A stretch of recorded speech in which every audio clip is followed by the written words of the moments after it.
बिस्मिल्लाहिर्रहमानिर्रहीम। Welcome to my channel Haseena beauty tips. I am doctor Manoor और मेरे चैनल पर आपको बहुत सारी चीज़ें देखने को मिलेंगी friends, like health tips, beauty tips. और आजकल जो मेरा रुझान है वो फैशन के ऊपर है। आजकल मैं आपके लिए फैशन के ऊपर बहुत सारी वीडियोस बनाना चाहती हूँ, तो मुझे फीडबैक ज़रूर दीजिएगा और मेरे चैनल को सब्सक्राइब करना हर किसी ना भूलें और दूसरों तक भी ज़रूर शेयर कर दें। और नाज़रीन, आज जो मैं आपके लिए लेकर आई हूँ वीडियो वो है पर्स से रिलेटेड।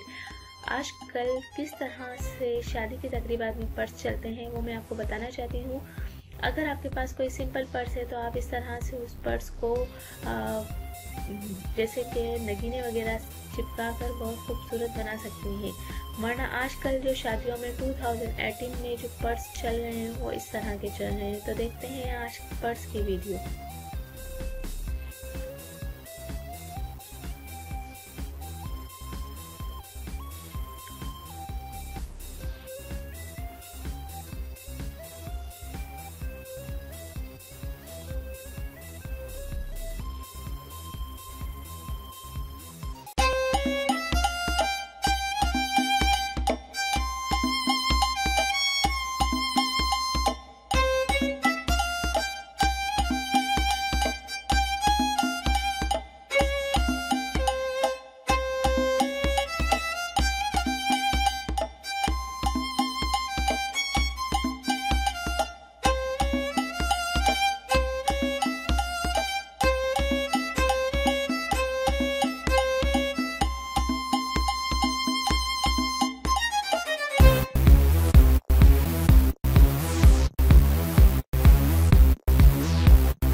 नाजरीन, एंड तक मेरी वीडियो देखने का बहुत बहुत शुक्रिया। Thanks for watching my videos and please subscribe my channel and like and share my videos. Thank you.